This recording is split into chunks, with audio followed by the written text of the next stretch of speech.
Halo guys, gue Andre dari Good Stuff ID. Kali ini gue mau coba ngomongin soal keyboard mechanical yang udah gue pakai kira-kira 1 bulan terakhir.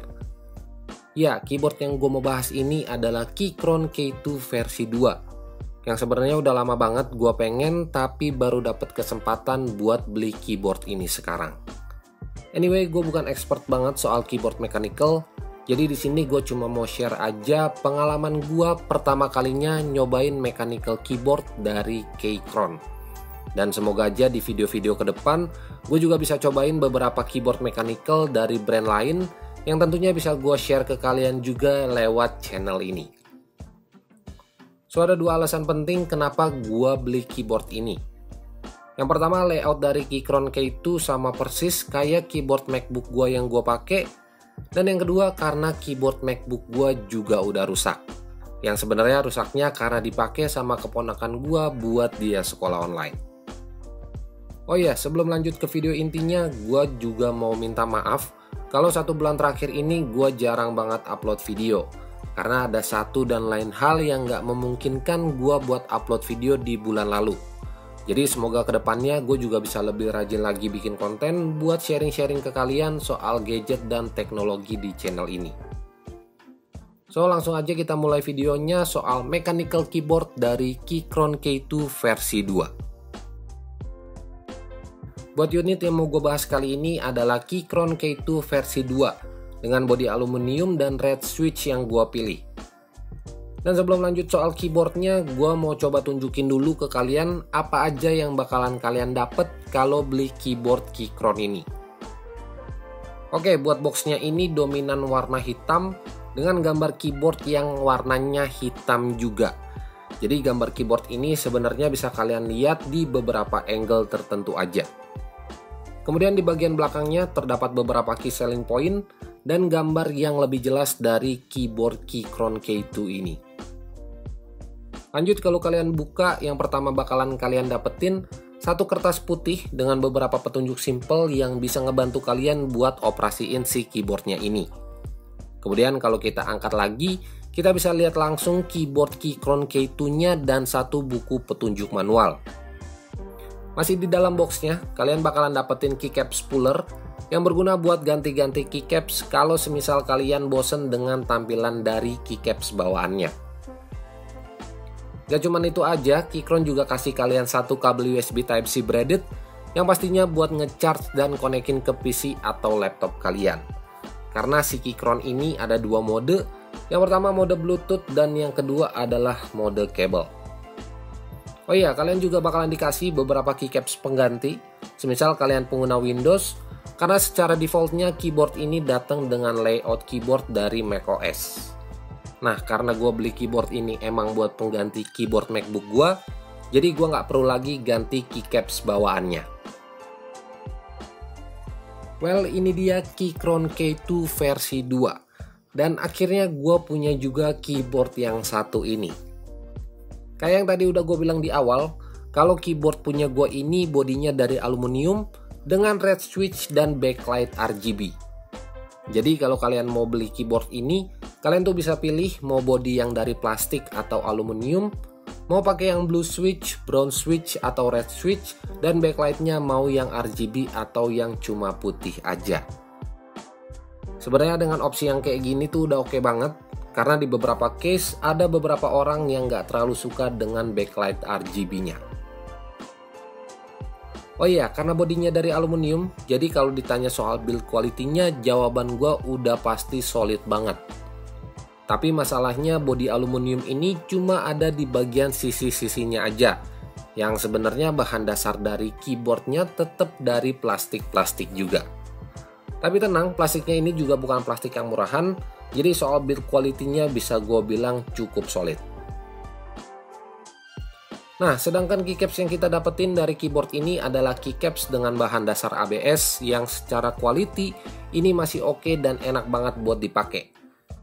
Ya, walaupun gua nggak tahu apakah dalam waktu dekat keycaps ini bakalan berubah jadi mengkilat atau enggak, yang pastinya keycaps ini bisa dilepas, jadi memungkinkan buat kalian ganti dengan keycaps PBT dengan cara beli secara terpisah. Secara tampilan keyboard ini emang compact banget. Apalagi dengan warna keycaps-nya yang didominasi warna abu-abu muda dan abu-abu tua. Dan gak ketinggalan juga warna orange buat tombol escape-nya. Yang menurut gua warna orange ini jadi sentuhan warna yang bagus banget di keyboard Keychron K2 ini. Kemudian kalau kalian lihat di pojok kanan atas ada satu tombol lampu yang fungsinya tuh buat gonta-ganti efek dari RGB backlight-nya. Kalau gua nggak salah tuh ada lebih dari 15 efek RGB di Keychron K2 versi RGB ini. Dan kalau kalian udah tentuin efek RGB-nya, tinggal ganti warnanya sesuai dengan selera kalian masing-masing aja. Nah, caranya tinggal tekan tombol Fn dan tombol panah kanan atau panah kiri di keyboardnya ini. Di bagian sebelah kiri ada beberapa function, dimana yang pertama ada port USB Type-C yang fungsinya buat mengkoneksikan keyboard ini ke PC atau laptop kalian. Kemudian ada lampu indikator yang bakalan nunjukin kalau keyboard ini perlu di charge atau udah selesai kalian charge. Nah, di sebelahnya ada switch button yang fungsinya buat ngubah mode Mac ke mode Windows, dan switch yang terakhir berguna buat matiin dan ubah mode Bluetooth ke mode kabel. Sepengalaman gue selama pemakaian sebulan terakhir ini, untuk mode Bluetooth-nya gue nggak nemuin delay sama sekali. Karena emang Keychron K2 versi 2 ini udah pakai Bluetooth versi 5.1 yang pastinya lebih hemat daya dan bagus dari segi koneksinya. Dan kalau ngomongin soal pengalaman atau user experience, buat gue yang baru pertama kali pakai mechanical keyboard emang butuh sedikit penyesuaian aja. Mulai dari posisi ngetik yang biasanya keyboard MacBook gue rata sekarang lebih tinggi, speed ngetik yang agak menurun dan sering banget typo pas waktu gue lagi ngetik. Tapi sebenarnya itu gue rasain di awal-awal aja, soalnya makin kesini gue udah mulai terbiasa dengan Keychron K2 ini yang jadi main keyboard gue sekarang. Dan suara dari red switch-nya ini juga asik banget buat didengar kayak mesin ketik zaman dulu.